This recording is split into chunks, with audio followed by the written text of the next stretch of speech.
പിന്നെ വിളിക്കാൻ പറഞ്ഞു meeting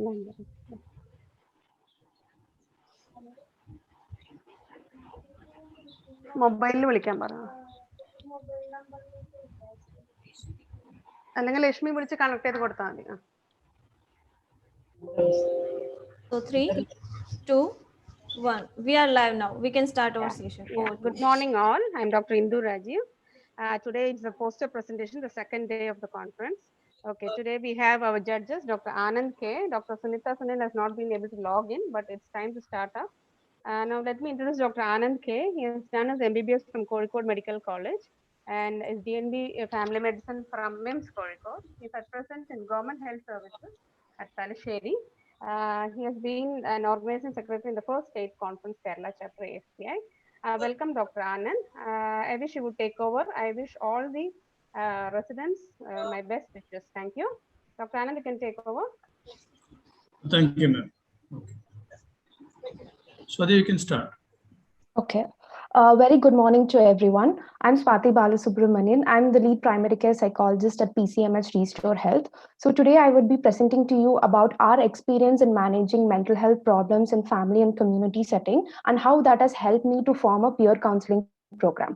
To start with an introduction, so family medicine or a general physician plays a very important role in understanding the patient not just as a patient but as a person. Physical health and mental health are closely connected with each other, and they both together form the overall well-being for a person.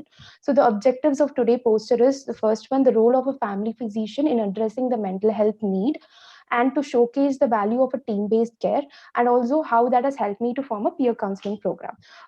I'll start with a case story. So where we had a case of 68-year-old retired teacher who is living with her husband. The son opted out for a home visit. So the doctor and the clinical pharmacist visited the home, and they found that there are a lot more issues than the clinical intervention. They found that the person is being crying and is depressed and feeling lonely because the children are away from the home, and that has led to a lot other problem. So then our team planned to speak with the son and express the concern and the need of an integrated team, and the son was very much welcoming. The 16 pointers here, the box is the heart of this poster. So where we reflected what are the features of a family physician or a general physician. So the first one is, the family physician sees a person as a whole, not just as with what they have presented. So they understand the family, their cultural background, their family dynamics, and what they work, what is the place they come from, which has a huge impact in the illness and also the treatment. And the second point is, it exists between the trust between the doctor patient and the family. And then the continuity of relationship is always there, even though a family physician like has opinion with the psychiatrist, the person always comes back to the family physician to check. And it also lowers the stigma when a family physician refers to a psychiatrist or any other thing, or a psychologist. It's less stigmatized than a patient themselves has to go, because they always know that the family physician is at back and they can help them through with the process. And the basic principles, the therapeutic method is active listening, non-judgmental, and empathy, where like these are the three crucial therapeutic parts. And a family physician often visits the family and also extends their service not only to the person but also to the family members if it is needed. And it's very less diagnosed, more of a contextual understanding of the person and the presentation. And it also involves the family in taking decision and in the care planning, and also helps the family to cope up with. And the family physician accepts the culture and like the beliefs or the norms of the family. And also they're not like eager to use medication. They like, even if it is used, it's used in lower doses. And general physician often uses a team-based approach, where they take in the suggestions of all the specialists, and if needed they work along with the specialist.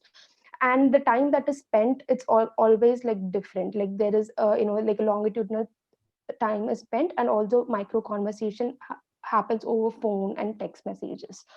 With this, we discussed two important things, where a family physician approach is less disease oriented and more person centered, and how using a basic principle, mental health of a person can be addressed, like active listening, non-judgmental, and being empathetic. So which which helped me to form a peer counseling program.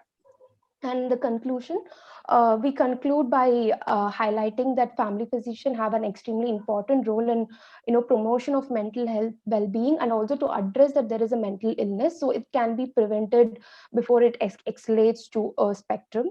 And also we highlight about how early detection and prevention of mental health issue is important by using like a peer counseling model, where there would be people available for accessing mental health. And also we suggest that a need for mental health training to occur in the family practice context. Thank you. Any questions? Okay, Nandini? okay, Swati, that was a good one. I liked your, the theme. I like the study also. You can't really call it a study, but it's a case study Yeah. where you have demonstrated how a family physician can really intervene and make things better for the patient, which other doctors might not be able to do it as effectively. Your concept is good. Your background is reasonable. I'd like to put one or two comments on your poster per se. The content of the poster is good, but I think it's a bit crowded. There is one thing you could have made. You could have made the points a bit just brief, because you have the time to explain those points. So you do not have to write down, put down everything in Word. And that box could have been made better. And regarding your title should actually ideally be very reflective of what you're going to say. So adopting the insights from the family practice approach towards a peer counseling program, that is a key stuff. So you could have made a title a bit shorter and more crisp. So that will help the viewers to catch your point more easily. Okay, but it's fine. I don't say it's wrong. Then what did you actually mean by longitudinal something? You said something about longitudinal relationship or something. Yes. So where a general physician, the time that is spent with the family or with the person is more longer, and it's a continuity of relationship. And also, it's not like they have to fix an appointment with you to come and meet with you, or even to call, where they can send a text message and you can call back. It's not something that's it's like a fixed kind of a thing. Agreed. It's more like it's for longer time, for the family, for even for generations. So Agreed. The relationship is much more longitudinal. Yeah, that's we call it a continuity of care, right? There is no end start, there is no end. So it's a continuity of care. And I think at one point you said more of patient-centered and less of disease-centered, right? You said like that, right? Yeah, yes. You could have avoided that less of disease-centered. Okay, I agree that we are more of patient-centered. We are as disease-centered as any other physician. Okay, so it's not that we don't we neglect or we don't bother about diseases. It's only that we give it that touch of patient-centeredness. Okay, Swati, I think we can't spend more time on you. I would love to discuss more, but then we have to move to the next candidate. Thank you, Dr. Anand, and thank you, Dr. Swati. Thank you. I think we'll go to the next talk by Dr. Anagha Vijayan. Anagha Vijayan. Arati? Yes, ma'am. Yeah, the next, have you got that Dr. Anagha Vijayan's slide? Yes, good. Dr. Anand, ready? Dr. Anagha, ready? Yes, I'm ready. Yes, madam. Anagha, you can start now. Okay, ma'am. I'm Dr. Anagha. I'm Dr. Anagha Vijayan, DNB first year resident from Luz Hospital, Kochi. The topic for my presentation is pulmonary aspergillosis, an evolving challenge for diagnosis. Pulmonary aspergillosis refers to the clinical spectrum of lung diseases caused by several species of the genus Aspergillus. These fungal infections have recently shown increased incidence and are associated with morbidity and mortality. In this report, I present a case of allergic bronchopulmonary aspergillosis in a patient with history of bronchial asthma. Coming to history, 26-year-old female patient with previous diagnosis of bronchial asthma since she was 6 years old, was on long-term oral steroids till 4 years back, with multiple episodes of hospital admission for breathlessness and cough, now presented to the OPD with 15 days of worsening of breathlessness an increased severity of cough, as well as a 10 kilogram weight loss. She had a history of 2 abortions within 4 years of married life. Coming to examination, heart rate 87 per minute, BP 120/80 millimeter mercury, respiratory rate 20 per minute, SpO2 99. After 6 minutes walk test, heart rate 110, BP 100/60, respiratory rate 28 per minute, and SpO2 90%. Distance covered was 393 meter after 6 minutes walk test. There was decreased breath sounds in interscapular, right infrascapular, right infraclavicular, left infraclavicular, and left infraaxillary areas. Scattered V's present and other system within normal limits. Coming to investigations, COVID-19 TrueNat test became negative. HB 13.1 gram per deciliter, total count 12,100, neutrophils 90, eosinophils 1, ESR 34 millimeter per hour, and RFT LFT within normal limits. Serum IgE total antibody more than 2,500.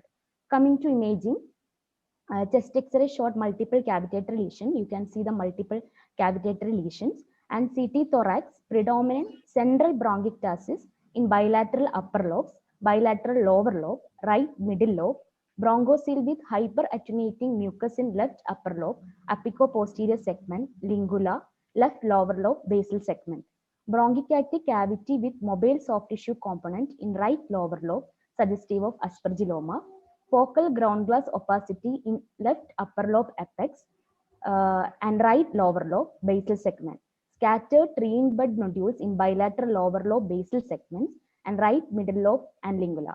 You can see the finger in glove pattern in CT thorax. And she was diagnosed as a case of allergic bronchopulmonary aspergillosis. The patient was treated with voriconazole, IV methylprednisolone, nebulization with steroids with significant improvement. After 1 month, the symptoms resolved rapidly with improvement in lung function. After 6 minutes walk test, the heart rate became 90, respiratory rate 22, SpO2 97. The presently she is on antifungal oral prednisolone 10 milligram per day. So it is our hope to make every family physicians aware of the potential presence of ABPA in his patient with history of bronchial asthma. And with this, I conclude my presentation. Thank you. Okay, Anaga, thank you for the presentation. I think Dr. Sunitha has joined in.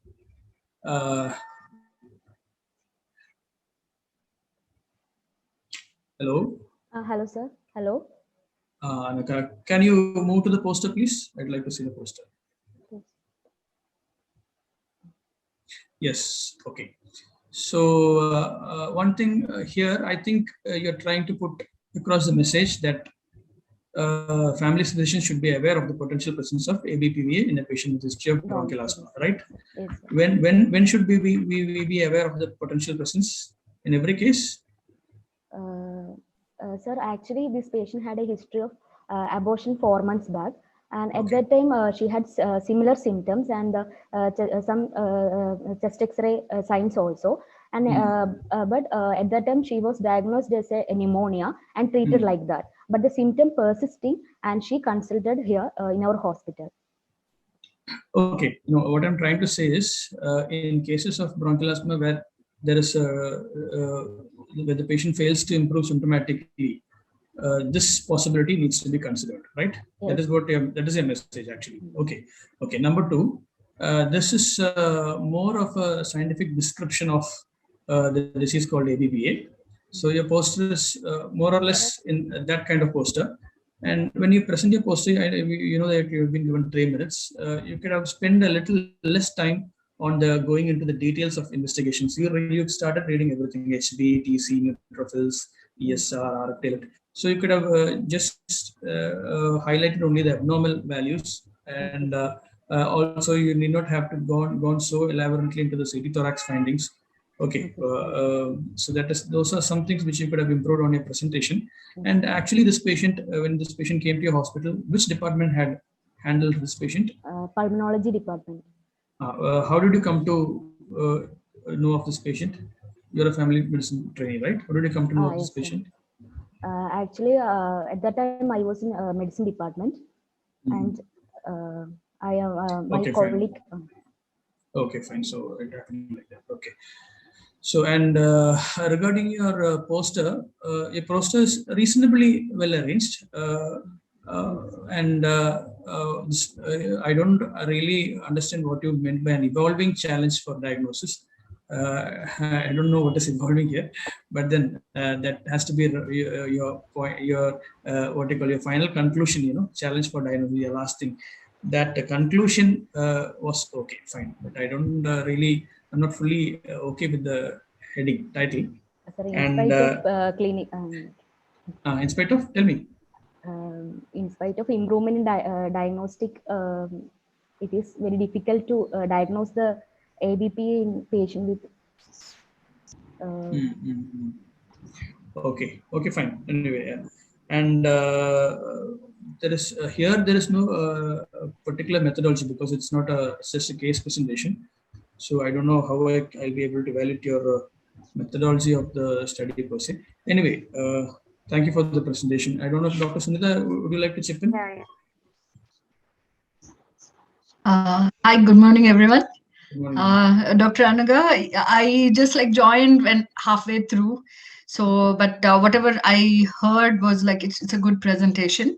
Coming back to what Dr. Anand said, yes, the organizing of the poster could have been more better. And maybe a little bit of background. You have gone directly to the case presentation. Should have given a little bit of background for to know a little bit of theory about aspergillosis as such. And coming to the conclusion, I guess, like, you know, it's a good point. Yes, it's not very commonly seen in family medicine practice, or maybe we may not think immediately about aspergillosis as a cause. So that's one thing which I think it is like a challenge for the family physicians to immediately think about it as one of the reason. So saying that, it's a good presentation. All my best wishes. Thank you. Thank you, Dr. Anaka. So we'll go to the next presentation by Anju Prasad. Dr. Sunita Sunil, welcome. Okay, welcome. Thank you. And I'm really sorry. I just had some internet issues at home here. That's the reason I got in a little late. No problem. We'll go to the next presentation. Arati, Anju Prasad.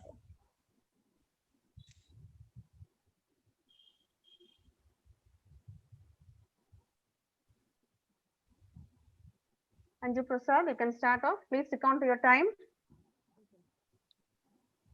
Good morning all. Myself Dr. Anju Prasad, second year family medicine resident from KIMS Hospital, Trivandrum. And this is a case report of a posterior reversible encephalopathy syndrome, otherwise called as a PRESS syndrome. And this is a case study done in a 73-year-old female who is in non-case of type 2 diabetes mellitus, systemic hypertension, bronchial asthma, and several medications including insulin, ARBs, and a steroid inhaler was a chronic use. And the presentation was like, there was an acute onset of loss of vision of both eyes, which was painless while waking up from bed in the early morning. And there was no history of any associated seizure-like episode or any history suggestive of any other neurological deficit. And the clinical examination at the time of presentation showed a high blood pressure recording of 200/110 millimeter of mercury in the right upper limb in the supine position, and all other vitals were within the normal range. An ocular examination showed only perception of light in both eyes, with all other neurological examination normal limits, including the motor, sensory, reflexes, and the higher mental functions. And the ophthalmic fundus examination showed grade 1 hypertensive retinopathy changes according to Keith-Wagner classification. And the blood investigations were sent that time, and that showed a moderately elevated count of within 11,700 with neutrophil predominance, and the inflammatory markers within normal limits, and the urine showed triple positive urine glucose, and the electrolyte panel with the normal limits, and HbA1c was 7.9, which shows uncontrolled diabetes mellitus status. And an MRI imaging study was done immediately, suspecting the PRESS syndrome in this patient, and to rule out the next immediate course, that's a stroke. And that showed T2 flare hyperintensity lesion involving the cortical and the subcortical regions of the bilateral parieto-occipital regions, perirolandic regions, and in the superior frontal regions, which is suggestive of PRESS, along with coincidental finding of chronic small vessel ischemic changes of Zika grade 1. And there was no features of hemorrhage, occlusion, or stenosis of the vessels, which was denoted on MR angiogram. Two-dimensional echocardiogram was done, which was within the normal study. And this is MRI imaging, which showing the hyperintense lesion. So I can see the slide. And this is a case of a this patient was admitted in multidisciplinary ICU with and managed with multiple antihypertensives, including IV nitroglycerin infusion, labetalol infusion, and the target PP was kept at a range of 140/90 millimeter of mercury. And the PP got controlled within a days of 2 days, and she was absolutely symptom-free within a week and was discharged stable with multiple oral antihypertensive. So this is a case of posterior reversible encephalopathy syndrome, which is diagnosed by an acute to subacute clinical presentation, neurological changes, and the changes on the neuroimaging, which are characterized by reversible white matter lesions. So prompt recognition of this condition and treatment, including the control of the blood pressure or discontinuation of the causal medication, may prevent the permanent change which may occur in this otherwise typically reversible conditions. So main cause of crisis is an acute elevation of the blood pressure above the upper limit of the cerebral blood flow autoregulation. So recognizing this characteristic image findings is a key to diagnosing this syndrome and prevent the deleterious further workups, and also prevent the permanent irreversible change in this otherwise potentially reversible condition. And these are my references. Thank you. Thank you, Anju. Dr. Anand and Dr. Sunita. We have just 1 minute. Yeah. Madam, you can start. Sunita, ma'am. Yeah, sure, sir. Again, you said it's a multidisciplinary ICU. Like, can you just tell, like, what was the role of a family physician there? Actually, the patient was admitted in normal ward only. She was admitted with a gastritis episode, and during this inpatient course of stay, she was admitted under internal medicine only, and I was posted there. And after during this episode, then she was shifted to multidisciplinary ICU, since it is a tertiary care hospital. Okay. Were you allowed in the decision-making process? Yeah, ma'am. Me and my consultant was also, internal medicine consultant was also involved in that. Okay. So what happened after the ICU when the patient came back to the ward, and how did the patient progress? Within 2 days itself, she was becoming symptom-free. Her vision got improved, and her BP was also getting controlled with IV antihypertensives. And within 3 or 4 days, she became absolutely symptom-free, and she was discharged after 4 days with oral antihypertensives. That's good to know. Coming back to the poster as such, Dr. Anju, for me, the font was a little smaller because I'm finding it a little difficult to read it. So otherwise, I think it's a good poster. So all my best wishes. I think Dr. Anand can comment now. Anju, one thing is, yeah. I think, of course, we should be aware of this entity called press. I agree with that. And the family physicians who are working in an inpatient setup might find it relevant. But generally, such cases, this is not very, I can't say it is very relevant to family medicine, number one. Number two, you were speaking about small vessel ischemic changes, Zika grade 1, etc. I don't know how it is really, it matters in a family physician's practice, day-to-day practice. Okay, and regarding a poster, I'm more reminded of DNB medicine, internal medicine posters. Anyway, fine. As Madam said, you could have made a poster a little more easily readable with little less texts and highlighting the important points only. Thank you, Dr. Okay. Can we Okay. go to the next? Yes, the next presentation will be by Dr. Anuna Vinod. Arati, the next slide.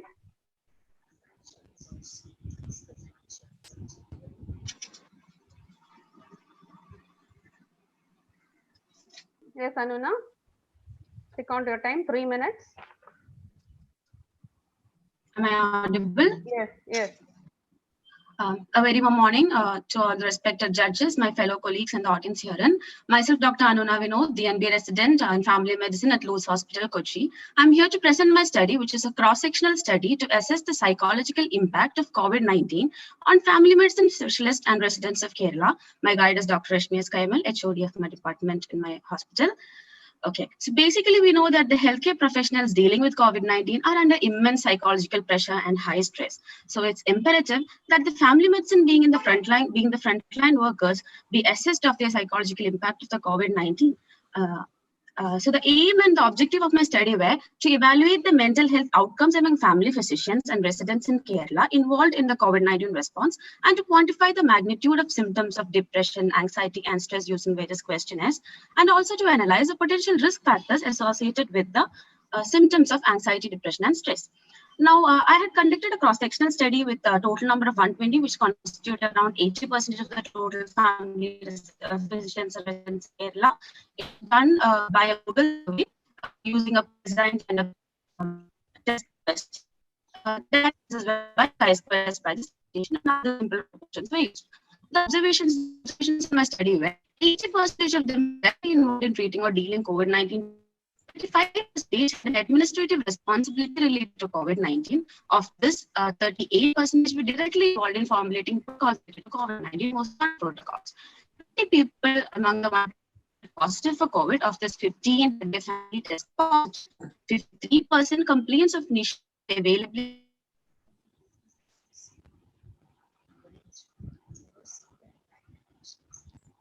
Hello, is there an audio issue?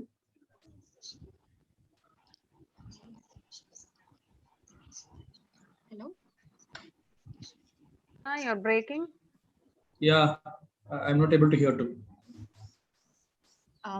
First till I think due to network issue. You can turn off your webcam, ma'am, if there is network issue.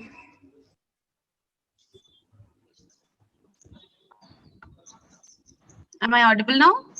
Am I clear now? Yes, Yes, ma'am. yes, yes, yes, Anuna. Yes, Dr. Okay. Anuna. So we were talking about the observations. Can I start from the observations, ma'am? Yes, you can. Please. 65% of the study populations were female, 80% were directly involved in treating or dealing COVID-19 patients, 35% had an administrative responsibility related to COVID-19. Of this, 38% were directly involved in formulating protocols. An alarming 20 people were tested positive for COVID, of which 15 had their family tested positive. 53.3% had issues with the availability and use of PPE. A third person had experienced stigma in the name of COVID-19. Am I audible yet? Yes, yes, you are. Yes, you are. Okay. Thank you so much. So as is seen in this graph, it's funny to note that the increased stress has been attributed by a majority of people to be change in social lifestyle or social habits compared to them directly involving with the patients or them having an administrative workload. Okay, so my study was basically conducted using 4 sections of the questionnaire where demography, the concerns of physicians, and 2 separate questionnaires were given. It was a preform questionnaire known as HADS and PSS, that is Hospital Anxiety Depression Scale, and a perceived stress scale. 10 questions for stress and 7 questions each for anxiety and depression, and I had calculated the total score and put each person into a particular group, where the stress was graded as low, moderate, and high, and anxiety and depression each was graded as normal, borderline, and abnormal. So the results of my study, when I tried to relate moderate and high stress to the sex of the subject,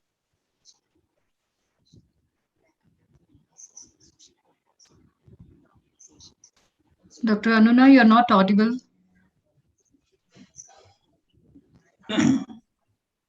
hello? Hello, Dr. Anuna.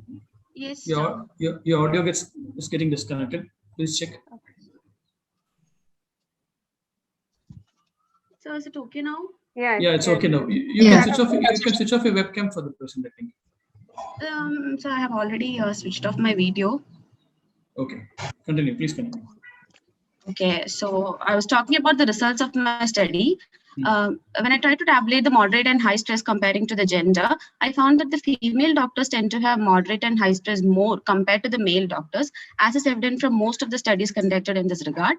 Then the next point was, in the age group of 21 to 30 years, they had the highest perceived stress score, that is 18.26. 18.26 falls under moderate stress, and the least was found in the age group of more than 60 years.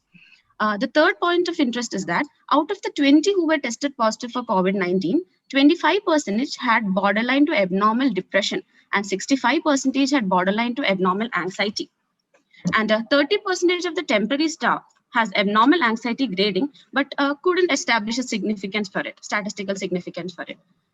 Then the table depicts the the grading of depression with various age groups. So as we can see, I've divided the population into 5, and in the 21 to 30 and the 31 to 40 age group, the borderline and the abnormal depression grading were found to be on the higher side, with more than 25% involved in the same. And the next point of interest is when I tried to tabulate the number of household members compared to the anxiety level, I found that 54% had borderline to abnormal anxiety scale. Now, among the people with financial impact, around 40% had abnormal to borderline depression. My recommendations would be, the references as given, my recommendations would be to enforce counseling sessions and therapy in overstressed workers, encourage talking about mental health issues and make it a priority, involve more family physicians in policy making so that more policies can be aligned taking into account the mental health of the physicians. Over. Thank you. Okay. Judges. Hello, Dr. Anuna. Yes, sir. Yeah, I liked your presentation, and as regards the relevance, it is. I think it's a very relevant presentation, fairly clear presentation, and I think your style of arrangement is okay. It's satisfactory. The font size is slightly less, but then the poster is neatly arranged. And my only thing is your methodology of the study seems to be okay, but you know, the background, or rather the how deep you have gone into the study, how thorough it is, that is slightly of questionable value. Do you think this study really reflects what is in the community? Is it complete? Yes, I do think to an extent, because I've in the community, as in my study population was the family physicians of Kerala. Those are working outside as well were included in that, and the residents. So I have included 120 sample size. So sample size is actually pretty adequate compared to how the Google Form surveys are conducted. I've included 80% of the total family physicians. So I think it is reliable, and all the tables here charted are having significant p values and a good chi-square value. It was statistically. Okay. And what about performing the study through online methods? Do you think there will be any difference? So the thing is, the problem is that it's difficult to tabulate, to find the sample size from the prevalence when it's a Google form survey. So when I've inquired with the statistician, what they said is you can conduct a survey and make sure that either you include the entire population of family physicians or make it into a good percentage. So that's why I selected 80% of the family physicians available. That was at least when it was a Google form survey. Finding the prevalence and tabulating it was a little difficult. Okay. Okay, Dr. Sunita here. Good presentation, Dr. Anuna. There are a few things like which I agree with Dr. Anand regarding the relevance. Yes, it is very relevant currently due to the pandemic also. And coming back to the poster, yes, I also found, the font is a little difficult to read, but otherwise it is distributed well and presented pretty good. Coming back, to the study as such, because the results, I'm talking specifically with the female doctors, because when we look at the sample, your 65% of population were females. That means there were more females compared to the males. And again, when you talk about the stress, when you compare, was there any other way to check this up? And maybe you can improve on that, because the number of study population itself is more when it comes to the female doctors. So obviously the results, it is possible that you may have that kind of a value because of that. That's one point which I want to bring to the notice. Coming back, you have spoken about the financial impact. Maybe it could be different for a resident, it could be different for a specialist. Maybe more detailing of the financial impact could also improve the presentation of this particular poster. Maybe these are two important things which I noticed. So otherwise, it's a good presentation. All the best. Thank you. Thank you. Sunita, Dr. Anand. Thank you, Dr. Anand. So the next person is Dr. Arya Prasad. Dr. Arya Prasad. Good morning, madam. Yes. Arati, Good can morning, you Dr. start? Arya. Yes. Ashwati morning. is there? Ashwati, Bushra, Yes, Jais Maria. All of you are there? Yes, start off, Arya. 3 minutes, start off. 3 minutes and 2 minutes for discussion. You're Can not I start? audible. Yeah, yes. Please start. Good morning, everyone. I am Dr. Arya Prasad, DNB Family Medicine Resident, KIMS Hospital, Trivandrum. So today I am presenting a case of 21-year-old male with non-known comorbidities who came to the emergency department 2 years back with history of an unknown bite over the right big toe. On examination, he was drowsy, hemodynamically stable, but with bleeding from the wound site. So with a suspicion of poisonous snake bite, he was evaluated. On evaluation, found to have prolonged bleeding time, clotting time, and elevated creatinine. And thus, he was started on anti-snake venom. A total of 20 vials were given, but in between he worsened. He developed sepsis, septic shock, pancytopenia, further acute kidney injury, and thus he was started on broad-spectrum antibiotics. In view of pancytopenia, multiple blood product transfusion were considered, dialysis were carried out, and with proper medications and supportive care, he came back to a normal life. Everything was normal. And he was on further follow-up, regular follow-up, and everything was normal. But he again presented to the internal medicine OPD on 2020 September with complaints of loss of hair, tiredness, female type of voice, loss of libido, then absent semen. So these clinical features, along with a past history of vasculotoxic snake bite, a hypopituitarism was suspected and evaluated for the same. And on evaluation found to have low cortisol, low FSH, LH, low TSH, free T3, T4 were low, testosterone and prolactin levels all were low. So these features all were consistent with a post-vasculotoxic snake bite panhypopituitarism. So thus further planning for magnetic resonance imaging to rule out other causes of hypopituitarism. And he was started on all hormonal supplements after taking endocrinology opinion, that is steroids were given, thyroxine, testosterone injections. The patient and his family were counseled regarding the need of lifelong treatment, these hormonal supplementations, the importance of steroid in his life, then chances of fertility issues. So to conclude, I'm saying that as family physicians, even if it is rare, if anyone presents with features of hypopituitarism to us, along with suspecting and evaluating for the most common causes like infections, infiltrating disorders, and neoplasms, we should also suspect for this or suspect and inquire about a past history of snake bite and evaluate for the same. That's all. Thank you. Sunita ma'am, you can start. Dr. Arya, yes, it's a good presentation.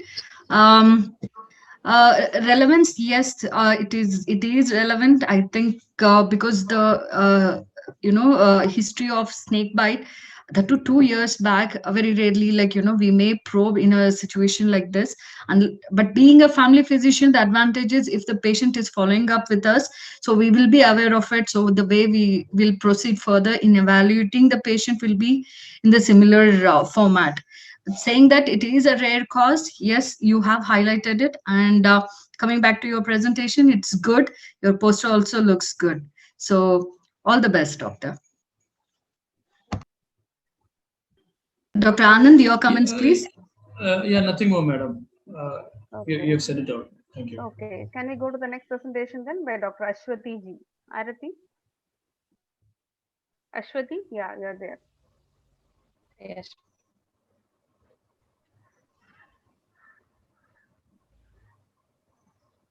Yes, Ashwati, you can start now.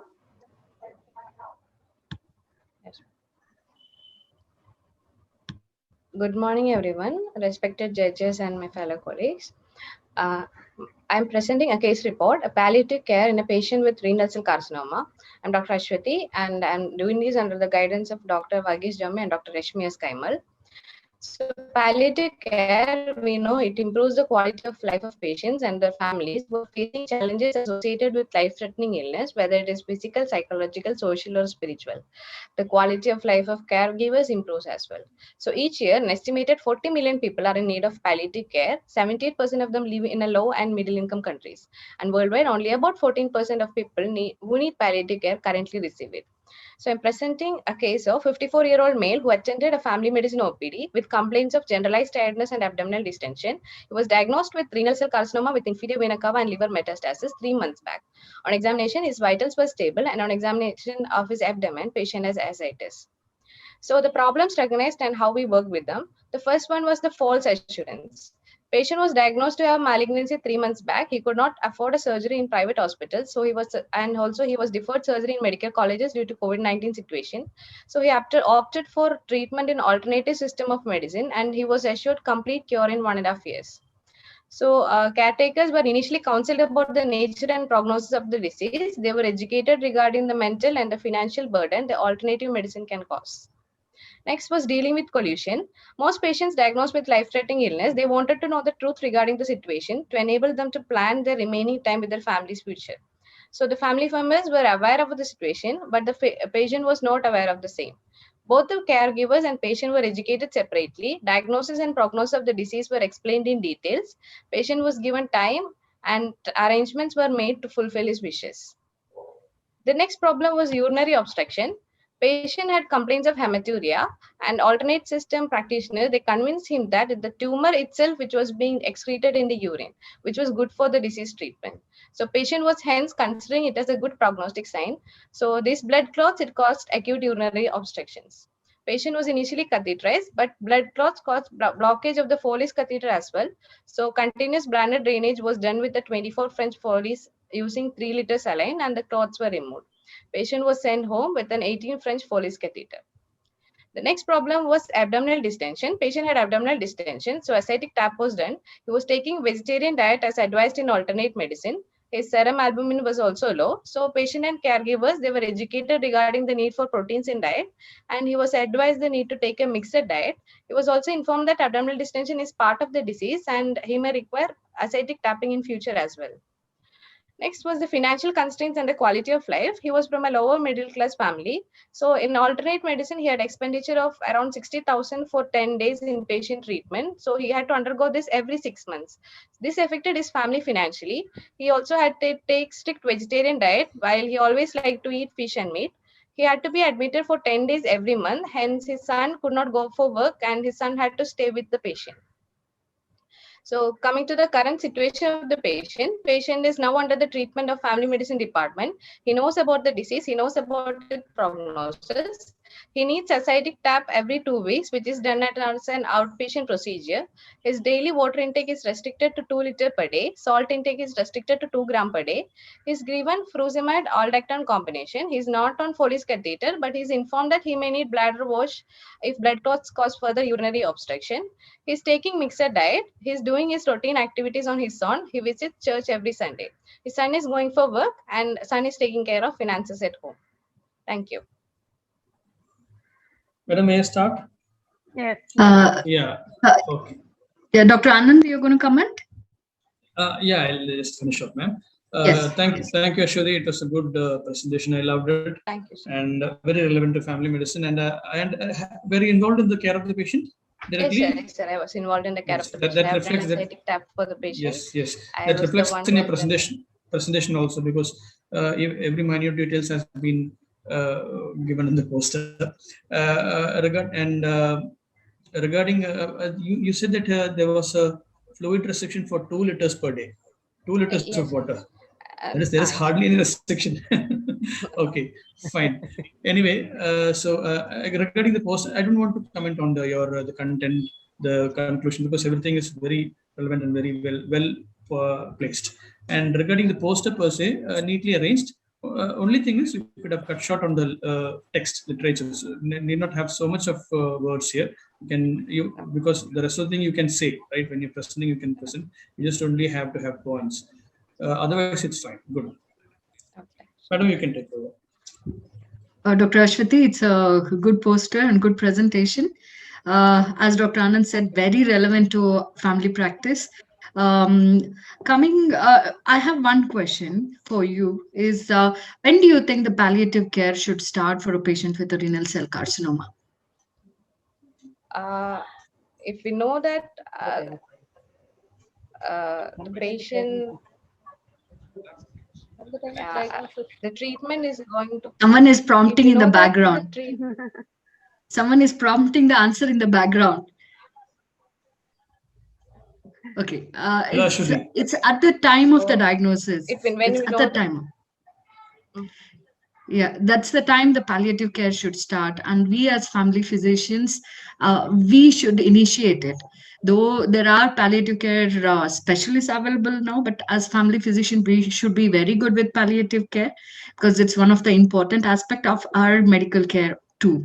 So at the time of the diagnosis, so if we develop a good rapport, I guess, like, even for this patient, like running around for alternative systems of medicines and so many things could have been reduced.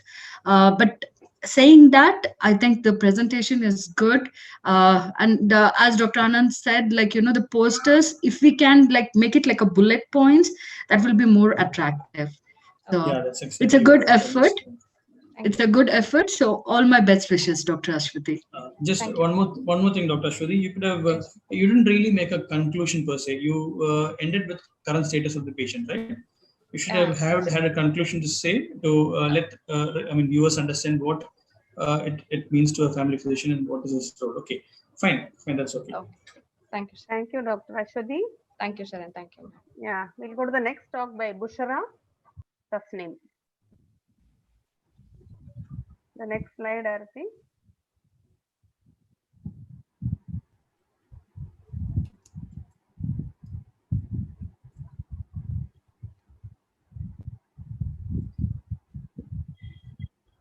Hi, good morning everyone. Myself Dr. Bushra Tasneem. I'm doing DNB in Lourdes Hospital, and my co-authors are Dr. John Nobel Thomas, Head of the Department of Emergency Medicine, Lourdes Hospital, and Dr. Rashmi S. Kaiman, Head of the Department of Family Medicine. And my topic is dizziness and indicator to a greater challenge. Dizziness is a common presenting complaint in primary care. The nature and severity of the dizziness varies over a wide spectrum. The diagnostic process is particularly challenging and chance of misdiagnosis is small.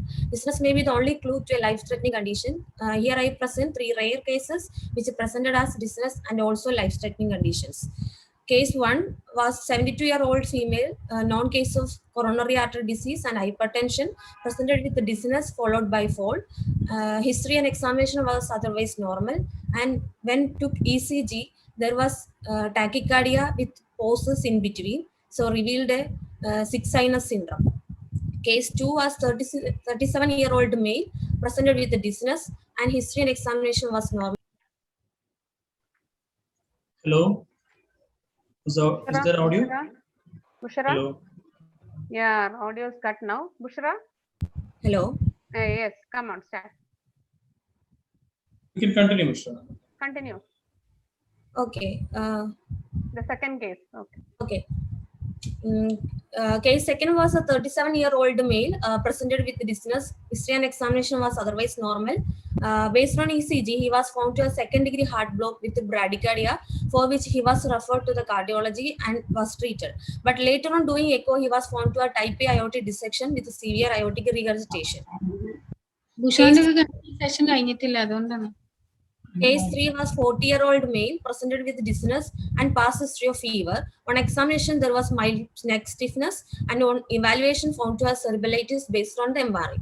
So the 3 rare cases were sick sinus syndrome, aortic dissection with severe AR, and cerebralitis. So my conclusion is, even though dizziness is a common symptom presenting in the primary care, we should be given to care should be given and to be evaluated to find out the emergency condition which require immediate referral. Okay, shall I begin, Dr. Sunita? Hello? Dr. Okay, Anand, Bushra. Yeah. Okay, Dr. Bushra. Good slides and very, very relevant topic, because Dizziness is, I think, one of the most common symptom with which patients come to you. And one thing is, okay, were you involved in the care of these patients? Did they come to you, or you happen to see them elsewhere? Yeah, these 3 cases were presented in the emergency department when I posted there. When you were posted there, good. Yeah. Okay, can you recollect what was the exact words they used when they spoke of their complaints? What did they say? What did they say? Do you remember? Yeah, actually Talakarakam. Okay, one thing is I'd like to just highlight because very often vertigo, dizziness, fainting, presyncope, all these are very vaguely expressed by the patients. They all use similar terms for everything. So a conscious effort to distinguish between true vertigo and dizziness needs to be made. And here, because the third case, that is not exactly dizziness. That is actually more of a gait abnormality, right? Yes, sir. So that is slightly different from dizziness. So anyway, your point is well made. Your slide is really good this time. Only thing I'd like to suggest is when you take a picture of, like, say, as you've taken an ECG, take care not to avoid the shadow on the ECG, okay, or whatever. That is really spoiling the image. Otherwise, it's fine. Thank you, sir. Dr. Sunita? Yeah, Dr. Prashad, I had some issue with the internet, so I missed the presentation. But then, like, I have gone through the poster. It's a good poster. Comments wise, like, nothing much to add to what Dr. Anand has said. So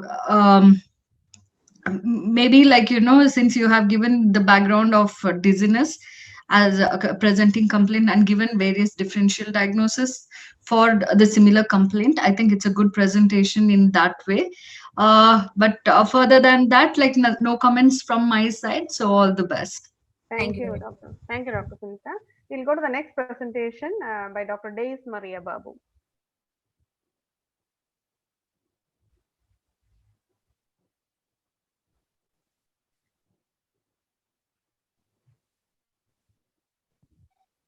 You can start now.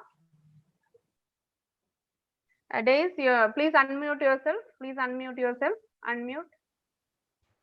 Yes. Sorry, ma'am. Yeah, start off. Good morning, respected judges and my dear colleagues. I am now presenting a case on steroid-induced osteoporosis, an opportunity for prevention. It is a case report, and my co-authors are Dr. Sonu Kurian, who is a consultant physician from the Lowe's Hospital, and Dr. S.P.S. Kaimal, consultant family physician, Lowe's Hospital.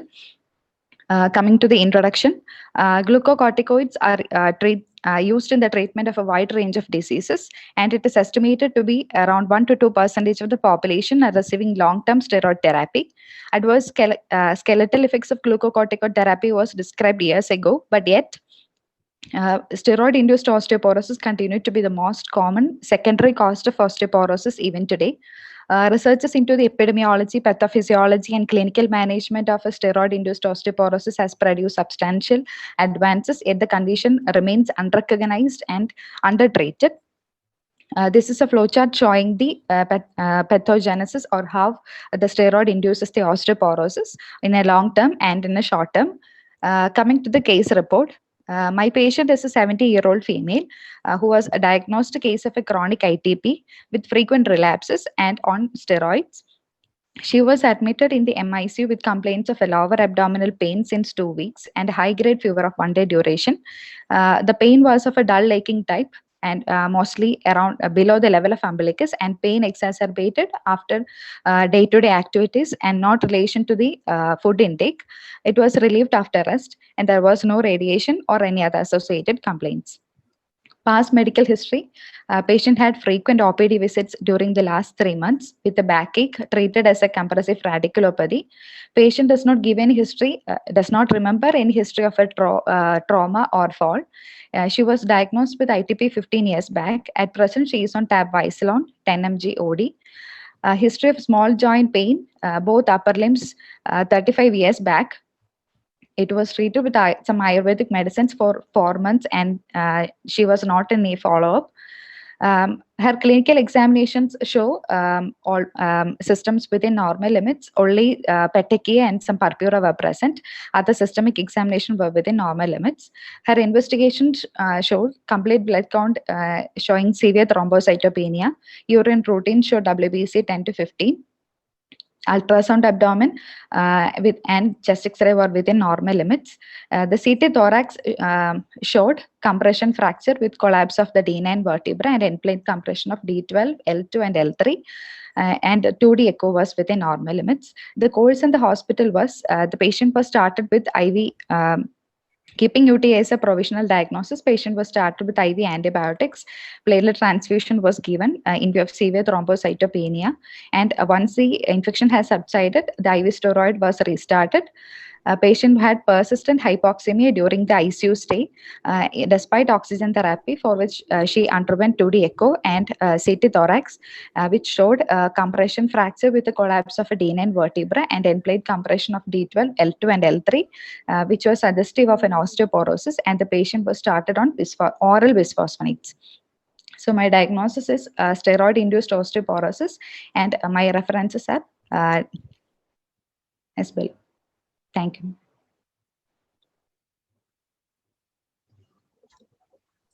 Okay, Dr. Grace. Dr. Sunita, will you start? Yeah, Dr. Anand, thank you. Dr. Days, it's a very relevant topic for family medicine, and it's a good presentation, and the poster, it does look good. Coming to the question which I want to ask you is, like, when do you start priming the patient, because this patient is already a known case of ITP who is on steroids. So when do you start telling patient, like, what are the side effects of steroids, and how do you prepare the patient or make the patient more knowledgeable? Since the patient was diagnosed 15 years back, and she was started on steroids from the initial treatment itself. Ideally, the long-term effect of these steroids will start when according to the literature, it says if the patient is on more than 7.5 milligram prednisolone for a duration of more than 3 months, there is a chance for osteoporosis, because it is a dose and duration dependent complication. So if we see diagnosis of a ITP itself, and when we are starting on steroid, ideally we have to give the knowledge to the patient that she may need, she may have a stance of osteoporosis in a long-term therapy, and she may need she have such a complication, and she may need other calcium, vitamin D, and other bisphosphonates on a later date. Okay, good, doctor. Since it's 15 years old, I mean, history is 15 years old, the diagnosis has been made 15 years back. Is there any way that you could have diagnosed osteoporosis earlier, even sure, before she developed? Yeah, how will you do that? She is a female, now 70-year-old. Once she attained menopause itself, we can start up with the workup by using a DEXA scan to look for the bone marrow bone density, and we have to assess every yearly with the DEXA scan ideally, but it's better we have a baseline DEXA scan, and we can follow up for the patient, and we can assess whether the patient is having osteopenia or going to an osteoporosis, and we can start with oral bisphosphonates on a prophylactic manner. Okay, good. How was the affordability of this patient, and were you able to do these things? Actually, the patient is having severe financial constraints, due to which she had a very short hospital stay. And the patient belongs to a lower middle class. They could not afford teriparatide or a heavy or very costly treatment. So the patient was started on bisphosphonates, that too oral only they could afford. And each tablet cost around 55 rupees, which is not affordable for the patient and the family. Okay, good, doctor. That's it from me. So all the best. Dr. Anand? Yeah, nothing much to add, Dr. Days. You have done justice to the topic. Only thing you could have mentioned your conclusion in the poster itself, that family physicians should be aware of this complication and try to prevent it, and suspect it early enough so that we can prevent it. Number one. Number two is your introduction you have written so elaborately on your poster. You could have spared more space for rest of the things like case study, past medical history, investigation, etc. And Kosin Antibiotic Hospital has been very detailed. You can brief that thing into only relevant points can be used there. Okay, so that your poster will look better. Okay. Overall, it's fine. Thank you. Thank you, Dr. Days. Thank you. Can we go to the next presentation by Juberia?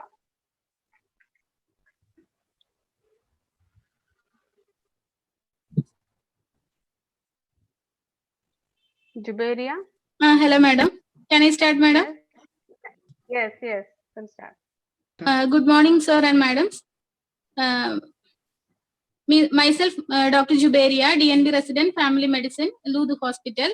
My guides are Dr. Preeti Peter, senior consultant, pediatrician, Lood Hospital, and Dr. Rashmi S. Kaimal, HOD, family medicine, Lood Hospital, Kochi. Respected sir and madam, I am presenting here a case scenario, nephrotic syndrome, tackling a rare complication. The history of the patient is a 6-year-old child presented with a 6-year-old child, non-case of steroid-resistant nephrotic syndrome, with 7 relapses in the past, presented to the OPD with the right upper limb pain for 1 week duration, edema over right upper limb, right side of chest, front and back for 5 days, and cough for 2 days duration. The child has 7 relapses in the past, and child was on tacrolimus for 1 mg twice daily, as well as the prednisolone. Then there was no significant family history. The child were immunized for age and development were normal. On physical examination, child was active, alert, vitals were stable, and BP were 1/70 mm of mercury. And it is found to have bilateral pitting pedal edema and edema over right upper limb and right side of chest, and supraclavicular fullness were present. On respiratory system examination, bilateral V's were present, other systems were within normal limit. On investigations, total protein were 4 and albumin were 1.8, globulin were 2.2, and the PT were 15.3, and INR were 1.2, and urine albumin were 3+, and WBC were 0 to 2, and RBC were 1 to 2, and the hemoglobin were 15.1, and total count were 19,700, and the ESR were 64, and neutrophil were 94, and urea creatinine were normal limits, and bilirubin and SGOT-PT were within normal limit. In suspicion, we done a USG venous Doppler of right subclavian vein and axillary vein, which shows the thrombosis of right subclavian vein and sluggish flows in the right axillary vein and right internal jugular vein. My diagnosis is steroid-resistant nephrotic syndrome relapse with the right subclavian vein thrombosis and acute lower respiratory tract infection. The course in the hospital, we started on IV antibiotic and nebulization. Nephrology and vascular surgery consultation were done and started on low molecular weight heparin and warfarin and other supportive medicines, and child became better with treatment. After 1 week of hospital stay, he discharged in a stable condition.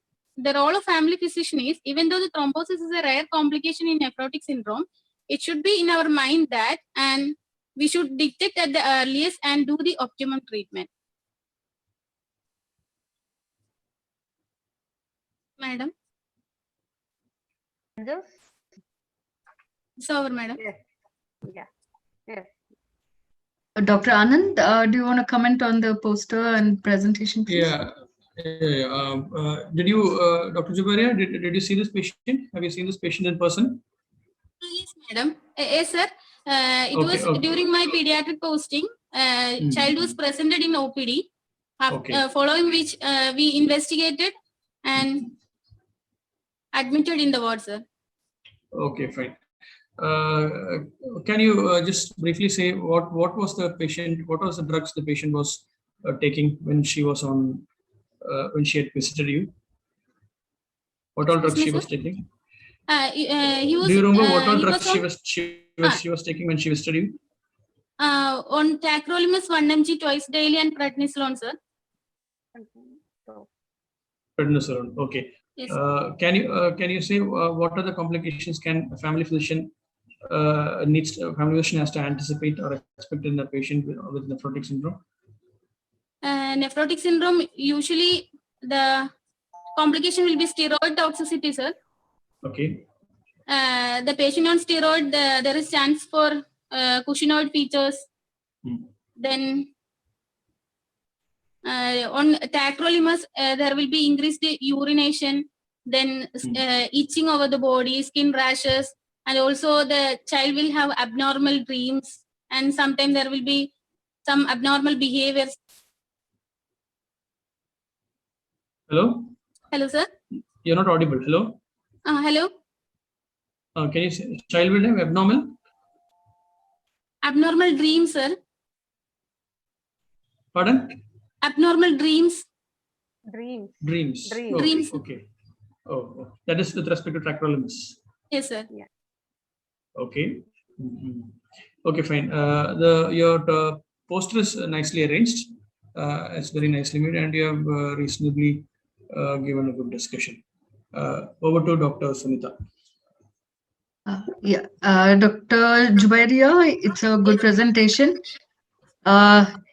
And again, organizing the poster, it's a good presentation and even the good poster. The role of family physician is being highlighted, and as Dr. Anand has already highlighted few of the treatment aspects which we should be aware as family physicians. So which has been already answered by you. So good. So best of luck, Dr. Jubairia.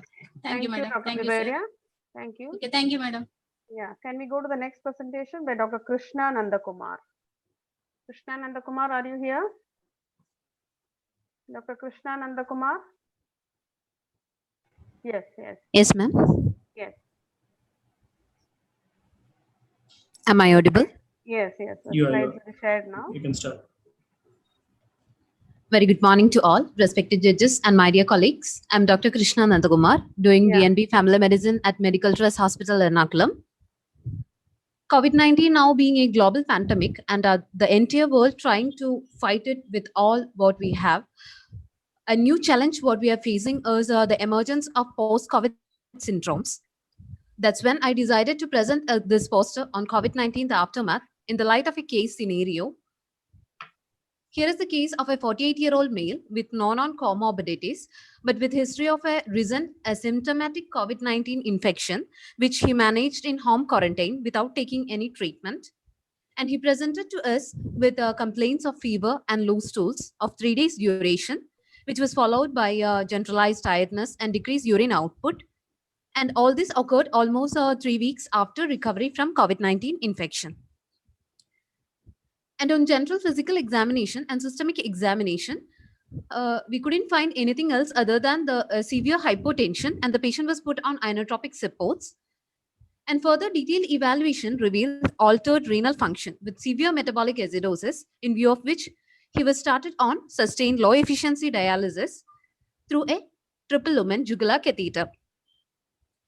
And a 2D echo, which was done for cardiac evaluation, revealed severe LV dysfunction with an LV ejection fraction of 25%. Despite the patient being on a prophylactic dose of anticoagulation and heparin dialysis, a 2D echo, which was repeated after 2 days for assessment of the cardiac function, revealed a shocking fact. It showed a catheter tip thrombus or vegetation, which was confirmed by a transesophageal echo as a multi-lobe bunch of grape-like mass with individual mobility extending into the right atrium. Even though the renal and cardiac and hemodynamic parameters of the patient were improving and the patient was asymptomatic, in view of a high risk of catastrophic pulmonary embolism, we had gone for thrombolysis with retiplase, followed by anticoagulation with heparin infusion. Serial echo monitoring were done, which showed gradual reduction in size of the thrombus, and the patient was continued on anticoagulation, which was later on changed to oral warfarin. And a repeat transesophageal echo done 10 days after anticoagulation revealed no residual thrombus, and the jugular catheter was safely removed. The patient was put on oral anticoagulation and safely discharged home. This was a case on the upper end of the spectrum, that is the most severe complication of COVID-19, that is thromboembolic complications. However, the post-COVID syndrome can range from depression or a chronic fatigue syndrome to severe thromboembolic complications, as in our case. Here comes the role of a family physician in timely recognizing severe life-threatening complications which may present to us in a primary care.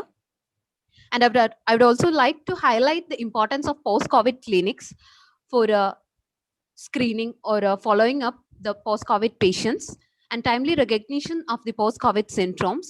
And in the case of red flag symptoms, timely referral of the patient to a higher center. In this case, the patient was a person with no other risk factors or comorbidities and an asymptomatic COVID infection progressing to such a severe complication. So in a society where a large majority of the people spend this asymptomatic COVID period in home quarantine just without taking any treatment or follow-up, we need to highlight a primary basic screening or a follow-up for the post-COVID patients in order to recognize the complications at the earliest. Thank you.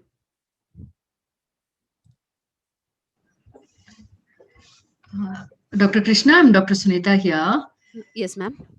The relevance of the topic is very much apt, and your poster, only comment on poster will be like, if you should have made it as a bullet points, it should have been more attractive. But then the way you presented it and the relevance and the way you concluded was very good. So my question is, like, you emphasized on post-COVID clinics. Have they started anything like that in your training institute? And are you having any kind of protocols for that? We are having COVID clinics, and as part of that, we are taking following up. But the asymptomatic COVID infected patients who are in home quarantine, I think we'll have to counsel them regarding the complications. I didn't mean to make them panic, but we have to make them aware of the complications which they may go for. That may require a more grassroots level of work involving home care or like that. Yes, saying that, yes, this is a new pandemic, and every as the time goes, we are learning more about it, and even the newer protocols are also coming in place. So saying that, all my best wishes. Dr. Anand may comment now. Yeah. Yeah, just about the poster, as Madam said, you could have made it into bullets so that it will look more not so congested, and not very important points can be skipped, and you can only put the important points on the poster so that it looks better. And next thing is your study actually highlights the role of a family physician in the care of a person who is in quarantine, right? That is what it highlights. Yeah. And so how do you plan to follow up such a patient? Suppose if you have a patient in an area, how will you follow up? Because he's in your care, right? Though he is at his home, he's basically under your care. So how are you going to do it? We can give them helpline numbers and make them keep in touch with them and update any new symptoms are developing, or whether they are developing any dyspnea. And some of the symptoms can be just dyspnea or due to some anxiety, which can be cured by basic reassurance or symptomatic management, which can be best done by a family physician. Okay, fine. So currently, so that is where you were talking about some grassroots level workers, right? Yes. So what difference can they make versus a family physician? Sorry, sir. No, you said about grassroots level workers. So yes, how can they help you? In what way? Actually, there is a lot care of these patients. Tell me. Actually, there are a lot of people who just when they become tested positive and they go home, stay in quarantine for 10 or 14 days. They get tested after 14 days and they go back to work without any follow-up or anything. So whenever a patient is getting tested positive itself, we should counsel them regarding the complications they may go for and the basic care they should take. We should give them awareness regarding the condition. Okay. So one thing is making them aware of the possible complications even days or weeks after a cure. Second thing is you also educate the grassroots level workers to keep in touch with the patient for a longer duration of time, to watch out for complications and let you know if there is anything abnormal, right? Okay, sir. And of course, you can. It may not be very practical to go to each patient's homes and have a look at them, but at least you can once in a while have telephonic conferences or calls to check about their wellness. Okay, fine. Okay. Thank you. Thank you. Thank you so Thank you, much. Dr. Krishna Nandakumar. Yeah, the next talk is by Dr. Labiba Hamza. Dr. Labiba, are you there? Yes, ma'am. Yes. Am I audible? Yeah, you're audible. Yeah, you're audible. For the screen sharing. Yes, doctor. Yeah.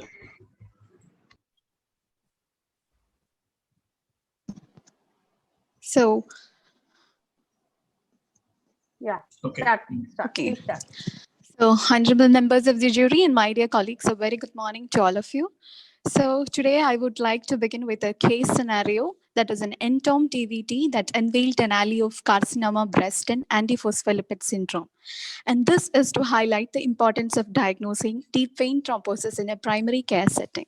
So as we all know, the diagnosis is very non-specific and we have to rely on certain clinical findings, patient history to decide on which patient to refer for further diagnostic workup. Because if these conditions are left untreated, they can land up with pulmonary thromboembolism.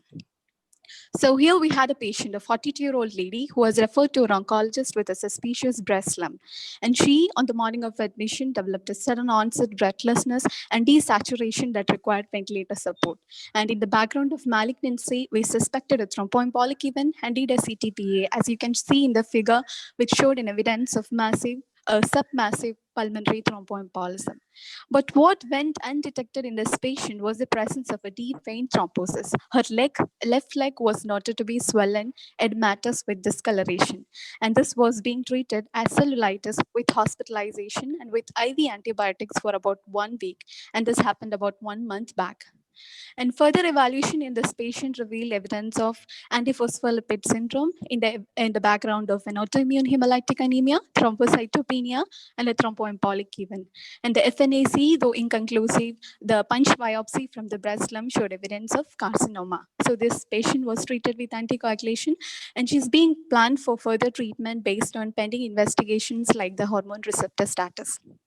So what I would like to discuss here is that even if the individual clinical features do not effectively rule out the probability of deep vein thrombosis, we have certain clinical prediction rules for determining the risk of DVT. So based on the calculation of signs and symptoms and adding up the score, we can exclude the diagnosis. Even if the clinical scoring is low, if we have high index of clinical suspicion, it is always better to reassess the symptoms after we had begun our treatment. And as primary care physicians, we have greater role in prompt referral of such patients and in motivating such patients for close follow-up. Else they would land up with complications they were unprepared for. So let me conclude by saying that it is imperative for a primary care physician to keep in mind all possibilities while treating common conditions, especially in the setting of atypical presentations or no response to the given treatment. Thank you. Okay, thank you, Dr. Labiba. That was good. Very commonly discussed topic, DVT, and the need for recognizing it in the periphery early itself. Here in this case, they have messed up the case by delaying it for 1 week, treating it as cellulitis. One thing is, how did they detect the breast lump? How was it history-wise? How did they happen to note that? And what stage was the malignancy? Yeah, this patient was admitted in an outside center with an episode of giddiness, and that lump was incidentally detected, a heart lump in the left breast, and she had a family history of CA breast that prompted them to do a UST, and that was found to having a BRAF4 lesion, and she was referred to an oncologist. Yeah, the rest of the thing is okay, but the interesting thing is, it's very good that they chanced upon that breast lump, but it's very unlikely that someone would purposefully, voluntarily look for that. That's good. Yeah. Anyway, what stage was it? The malignancy? Actually, it is being under workup. She is being planned for a PET scan, bone scan, and fine. Okay, regarding your poster, the case report, as Madam has highlighted in previous slides also, we would like to see it in less congested. So you can make it in bullets and highlight only the important thing. The rest of the thing you can talk when you are discussing the poster. And what do you think about your box there in the poster, which discusses about clinical prediction roles for determining the risk of DVT? What do you think? This was actually derived No. from the... What do you think about the way you put the box there? Do you think it is good enough? Could have actually done away with it and so on, because it doesn't help. It actually adds to congestion. It's not even readable. Okay, try to avoid such things. Otherwise, it's fine. Good. Okay. Dr. Labiba, Dr. Sunita here. Yes, ma'am. Yeah, the topic is very relevant for us as family physicians. Looking at the DVT, any hospitalized patients, that's something like, if it is prolonged hospitalization, especially, we need to look at it. Coming back, I agree with Dr. Anand for most of the points what Sir has said. Your presentation was good, highlighting the need for looking at these complications. In any hospitalized case, may not be just a carcinoma breast or any patient who requires a prolonged hospitalization. Saying that, it's a good presentation. Best wishes from me, doctor. Thank you, ma'am. Thank you, Dr. Labiba. We have the next presenter, Mrs. Dr. Mariam Shabira. This is the last one, right? Yeah, the last. 11 o'clock, we have the inauguration. Yeah. So I hope we are on time.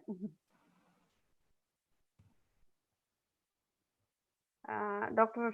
Mariam Shabira, are you there? Yes, ma'am. Okay. Yes. Then we'll put Can it you- on your slides. Yes, wait. Please wait. No, the next one. Arti Mariam Shabira.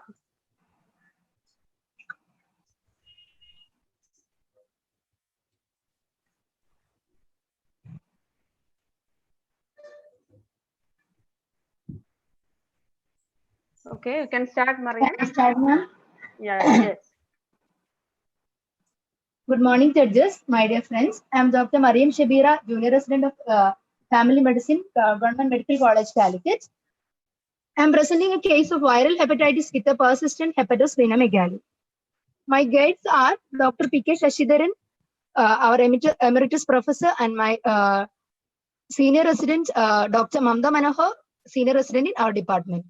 The case scenario is a 24-year-old female who had an LSES 25 days back, came to our OPD with complaints of fever 5 days back, with 1 day of high-grade fever. There is history of anorexia was present, no history of nausea or vomiting. There is history of yellowish discoloration of urine and eyes after 2 days of fever. No history of clustering of cases, no other symptoms, no history of similar illness in the past, or no history of blood transfusion or surgeries in the past. There was history of atopy with no significant family history, and her diet was deficient in protein, fruits, and vegetables. So with this history, we took the diagnosis as acute viral hepatitis. We proceeded with the examination. In the examination, there was pallor, icterus with no lymphadenopathy, no sternal tenderness, skin and hair changes of nails, changes of iron, B12, and folic acid deficiencies was there. But in the abdominal examination, there was a firm hepatomegaly with splenomegaly with liver span of 18 centimeters and spleen of 3 centimeters. With this examination, we had differential diagnosis of considering her age, hemolytic anemia, congenital hemolytic anemia also, and with autoimmune hemolysis and autoimmune hepatitis also. So we proceeded with the and a possibility of liver and spleen infiltration. So we proceeded with the investigation. Complete hemogram showed complete hemogram showed a mixed deficiency anemia with a hemoglobin of 11.4, with RDWs very high with 23.5, with platelet 2.69, and with MCV of 80.2. Her liver enzyme showed SGOT was 138 and SGPT was 378, which was in favor of acute viral hepatitis, with no AG reversal, with ALP was high of 520, which can be due to vitamin D deficiency or resolving hepatitis cholestatic phase. Her retic count was 4.5. But IgM hepatitis A virus was negative, and with negative hepatitis E virus also. Peripheral smear showed a microcytic hypochromic picture, and ANA anti-dsDNA Mantoux test was negative with normal osmotic fragility and HPLC. So we again managed her as a common illness. We managed her as acute viral hepatitis with close follow-up of any evolving autoimmune disorder or HLH. We modified her diet and gave multivitamin supplementation and advised her about hygiene and safe drinking water. On follow-up, 2 weeks later of her symptoms, her family members also had symptoms of acute viral hepatitis. We again strengthened our diagnosis.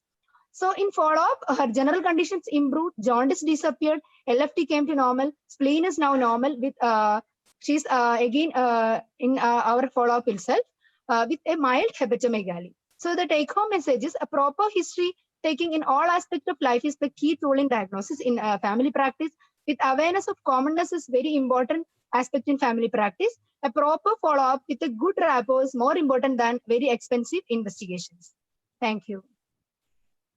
Thank you. Just please. Yeah, very good, Mariam. I have to especially comment on your the way you have designed your poster. It is really good, very pleasant to the eyes, very neatly laid, and very crisp and very well designed. And regarding the topic, of course, this is very important, very relevant, because I mean the common things like folic acid deficiency, B12 iron, these things we tend to skip or rather fail to recognize. It's good that you have made us aware of that. And regarding what did you mean by HLH? I didn't understand that. HLH? Sir, primary and secondary HLH, hemophagocytic lymphohistiocytosis. Oh, okay, fine. So what was the final diagnosis? We diagnosed as acute viral hepatitis itself. Okay. And why do you think that it is rare to have firm splenomegaly in acute viral hepatitis? But in our scenario, with a very common symptom as acute viral hepatitis, we should diagnosed it as acute viral hepatitis itself. Okay. And why do you think IgM HAV was negative initially? Was it tested too early? No. It was not too early, sir, because her liver enzymes were not very high. Okay. It became not very high in thousands. So. Okay. Now my question is, why was IgM HAV negative? It can be negative. It may not be positive always. We cannot rely on that. Hello. Hello. Your voice is cutting. Continue, please. Yeah. It can be negative in viral hepatitis, acute viral hepatitis A itself. What about what is the retic count of? Okay, what is the retic count of 4.5? There was a little bit high. It can be due to mixed deficiency anemia with combined megaloblastic and iron deficiency anemia. Mm-hmm. So does that firm spleen relate to that in any way? It can be due to B12 deficiency. Okay, fine, good. Okay, good. Dr. Mariam, Dr. Sunita, yeah, Dr. Sunita here. As Dr. Anand has pointed out, the poster is placed very nicely and it's crisp, it's readable. So congratulations on that. Thank you, presentation again is very good presentation. Scenario again very common, and as family physician we should be aware of it. My question will be, like you also said, there is family history of viral hepatitis. As a family physician, how do you proceed when you get to know that the whole family is getting affected by this particular infection? So what preventive measures will you suggest them? We should suggest them about personal hygiene, proper hand washing, especially after going to toilets. Then drinking water should be safe with boiling water. Then wells should be disinfected with chlorination. And we should ask about Your audio is cut off, no? No, I can hear. Me too can hear, Anand. Anything problem with you? Yeah. Okay, I'll check. Continue, yeah, Mariam, you can continue. Okay, ma'am. Then we should take an effort to diagnose the source also, and other places also around, in and around the area. Okay, what kind of investigations did you do in the family members? Like, were you able to zero in what kind of viral hepatitis was it? And is there any significance in doing it? Ma'am, actually we did IgM hepatitis A virus for the family member because her IgM hepatitis A virus was negative. We did that in family member and it was positive. Okay, so will you suggest anything else to the family members? Ma'am. What I'm asking is like, yes, you have diagnosed it as hepatitis A. So how do you tell them? One, you said like about the lifestyle changes where hygiene you have highlighted. You have spoken about the source of infection like food and water. What else can you tell to the family members to prevent further such kind of episodes, especially if they have small children at home? About vaccination. Yes, doctor. So that is something which we should remember. If they're affordable, we can prime the family. We can inform them that there are vaccines available. So if they have small children, I think all the more need for the, it's already available. Most of the private practitioners do give the vaccine. So that's something as family physicians, we should be aware of it and tell. So yes, all my best wishes, doctor. It's a good presentation. Thank you. Thank you, ma'am.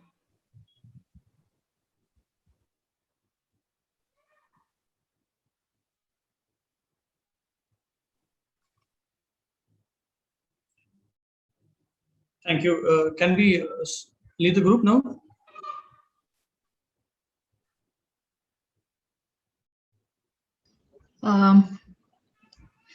I just wanted to talk to Dr. Indu. Dr. Indu, are you there?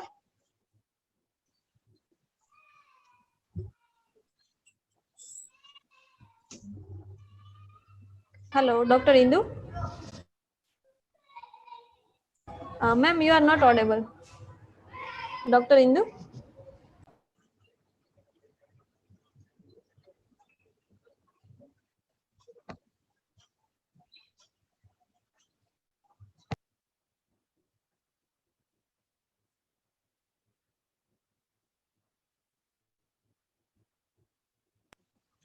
Dr. Anand, are you there? Yeah, I am here. Actually, I was trying to contact Dr. Indu too, because I'd like to just wind up. Dr. Rashmi had told me to just put a photo of this, the marks, right? to either her WhatsApp or Dr. Indu's WhatsApp. That's what she had told me. So yeah, that is what I wanted to confirm too. So what I'll do is I have already taken the printout of that evaluation sheet. So I will send it as a WhatsApp picture. I think I'll send it to Dr. Rashmi itself, or if you feel like, if she is busy with the inauguration and all, I'll just send it to both of them, Dr. Indu and Dr. Rashmi. I'm there, Doctor. Oh, Dr. Indu is there. Okay. Yeah. Thank you so much, all the participants, and thank you, Dr. Anil and Dr. Sunita, for coming here. The first batch is over now, so we have the inaugural session. So next session will be starting around 11:30 a.m. Madam, this marks, shall I WhatsApp it to you or to Dr. Rashmi? No, not to me. You just keep it to yourself. I think that has to be given to Dr. Rashmi or Dr. Shazza. I'll find out. Okay. Okay, Dr. Indu. Okay. Okay. Thank you. Okay, fine. Thank you. Thank you. Thank you all, and thank you all the participants. Okay.